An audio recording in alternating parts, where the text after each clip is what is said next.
खुदापुर toll UC4 ward 1 दासीकोट का councillor लावर खास के लिए आज ये प्रोग्राम जो रखा है हमने नबील गबोल की खुशी में, जो रफ़ीक भाई ने, तमाम दोस्तों ने, वर्करों ने खुशी की एक लहर है कि सरदार साहब जीत के आए हैं, उसकी खुशी में किया था। रहा मसला हमारे 97 का मसला, वो तो हम जीत चुके थे, ये तो हमारे मैंडेट पे डाका डाला गया है, इसके लिए भी हम कोशिश आए।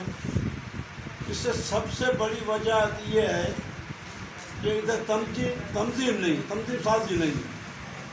तकरीबन PS 126 की तंजीम, अभी 4 PS बन गए हैं, मगर तंजीम वही है, एक जनरल सेक्रेटरी, एक सदर।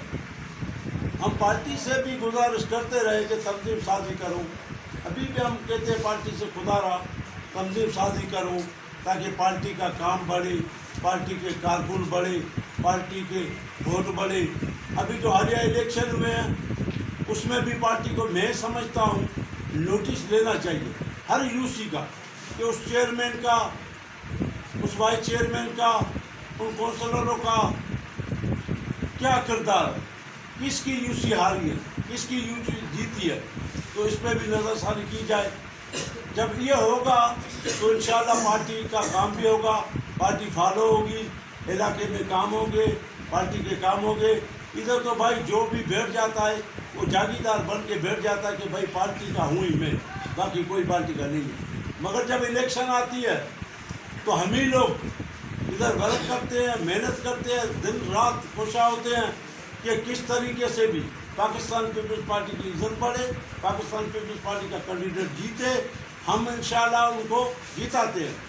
वार्ड 1 की जब मैं बात करता हूँ तो इधर से इंशाल्लाह जब से हमने होश संभाला है तो पाकिस्तान पीपल्स पार्टी इधर की पोलिंग नहीं आ रही है, इस बात पर मुझे फ़ख्र है। इस वक्त भी हमारी UC4 हर पोलिंग से, हर जगह से विंग गई है। बाकी आगे जो ज़िम्मेदार हैं उनसे पार्टी भाई पूछे कि भाई आपकी UC या आपकी पोलिंग पार्टी कैसे हारी है।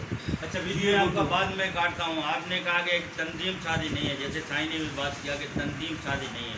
तंजीम शादी कैसे होना चाहिए, वो आप थोड़ा सा उसका डायरेक्शन देंगे तो उस तरीके से। सर तंजीम शादी ऐसी होनी चाहिए कि 4 PS है सर, उसमें एक तंजीम कैसे चलेगी।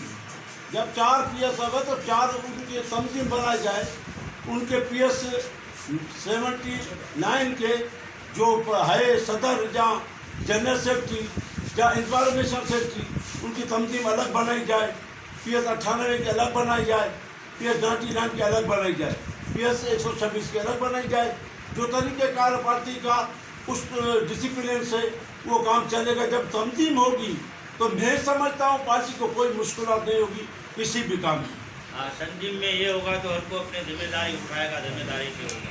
अच्छा, दूसरी सवाल आपसे ये है मेरा कि किसी मुतबर ज़राए पार्टी लोगों ने बताया है कि यहाँ हारने की वजह जो है PS 97 और 98 पर, और कैंडिडेट जो हारे हैं नेशनल असम्बली को या सूबाई असम्बली के, उनके असल वजहात जो है वो है ग्रुप बंदी।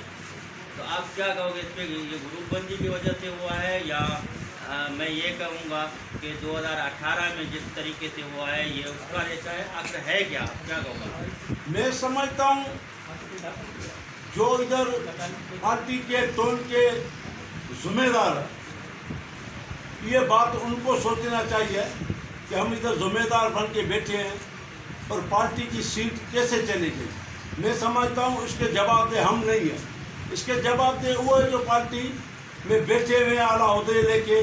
सही है भाई, उनकी जिम्मेदारी है, हम तो इस बात पर कुछ नहीं कह सकते। छोटा मुंह बड़ी बात, ये तो भाई पार्टी का फर्ज बनता है कि उनका नोटिस ले, उनसे बात करें, उनसे पूछा जाए और वर्करों को भी बुलाया जाए, कराची डिवीज़न वर्करों को भी बुलाए, सबका नोटिस ले, सबकी बात सुने ताकि इसका दूध का दूध पानी का पानी हो जाएगा। अच्छा, आपके कहने का मकसद ये है कि ये ग्रुप बंदी से नुकसान ज़रूर हुआ है। बिल्कुल भाई, बहुत बड़ा नुकसान हुआ है पार्टी को, इस ग्रुप बंदी से बहुत बड़ा नुकसान हुआ है, क्योंकि इधर पार्टी के वर्कर कम है, शख्सियात के वर्कर ज़्यादा है। यानी कि नजरियाती कारकुन जो हैं उन लोगों को पीछे निकाला गया है, जो नए आने वाले हैं ग्रुपबंदी वाले लोग उनको आगे आगे किया है तंजीमों में, इसी हवाले से नुकसान हुआ है। इसी हवाले से हुआ है, पुराने वर्कर की कोई इज्जत नहीं है, कोई उनका सुनता नहीं है। अरे भाई जो भी आए बस पार्टी का, मैं समझता हूँ कि पाकिस्तान पीपल्स पार्टी का जो नुकसान हो तो मैं समझता हूँ, मेरा ईमान है वो मेरा नुकसान है, मेरी ज़ात का नुकसान है। ये क्या मकामी क़यादत है